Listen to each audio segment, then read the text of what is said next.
नमस्कार, मैं हूं राधिका और स्वागत है आपका सियासत नगरी में। महाकुंभ में हुई भगदड़ और उसके बाद की घटनाओं पर बड़ा विवाद खड़ा हो गया है। शंकराचार्य अभिमुक्तेश्वरानंद ने इस घटना पर यूपी सरकार और मुख्यमंत्री योगी आदित्यनाथ पर गंभीर आरोप लगाए हैं।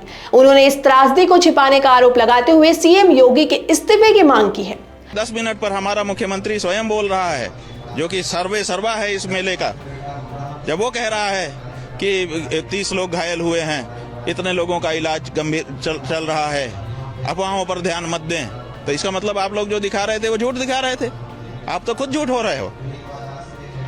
तो ये ऐसा क्या कोई मुख्यमंत्री को करना चाहिए? और क्या ऐसे मुख्यमंत्री को पद पर बने रहने देना चाहिए? हमारी राजनीति का कोई हमारा प्रश्न नहीं है, लेकिन नैतिकता का प्रश्न है, संवेदनाओं का प्रश्न है, भावनाओं का प्रश्न है, आध्यात्मिकता का प्रश्न है, धार्मिकता का प्रश्न है, और ये सारे प्रश्न।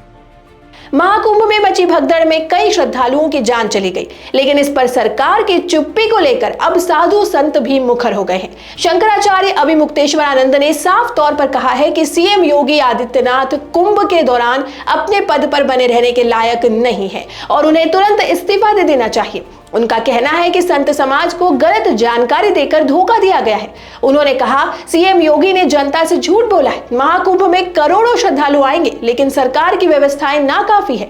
ये पूरी तरह से एक प्रशासनिक विफलता है। प्रधानमंत्री नरेंद्र मोदी, गृह मंत्री अमित शाह और भाजपा अध्यक्ष जेपी नड्डा को इस मामले में हस्तक्षेप करना चाहिए और यूपी के लिए एक सक्षम मुख्यमंत्री नियुक्त करना चाहिए। शंकराचार्य ने सरकार पर लीपापोती करने का आरोप लगाया और पूछा कि भगदड़ की जानकारी तुरंत क्यों नहीं दी गई। उन्होंने कहा कि सभी लोग भगदड़ की खबरें दे रहे थे, लेकिन सरकार शाम तक इसे छिपाती रही। उन्होंने कहा, हम सब दुखी हैं कि हमारा मुख्यमंत्री झूठा है। महाकुंभ में भगदड़ हुई, लेकिन इसे छिपाया गया। श्रद्धालुओं की सुरक्षा के बजाय सरकार सिर्फ अपनी छवि बचाने में लगी हुई है। इस बीच परम धर्म संसद ने भी इस मामले में सीएम योगी के इस्तीफे की मांग की है। संत समाज का कहना है कि भगदड़ को छिपाकर और इसे अफवाह बनाकर न केवल श्रद्धालुओं बल्कि पूरे संत समाज का अपमान किया गया है।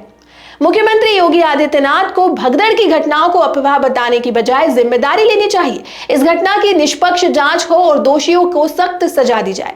भगदड़ में हुई मौतों की सही जानकारी न देने से श्रद्धालुओं और संत समाज में भारी नाराजगी है। सवाल उठ रहे हैं कि आखिर सरकार इतनी बड़ी घटना को छिपाने की कोशिश क्यों कर रही थी।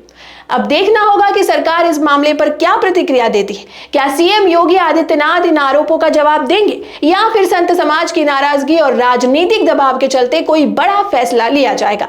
आपकी क्या राय है? हमें कमेंट करके जरूर बताएं। बने रहिए सियासत नगरी के साथ। हम आपको आगे भी इस मुद्दे पर हर अपडेट देते रहेंगे।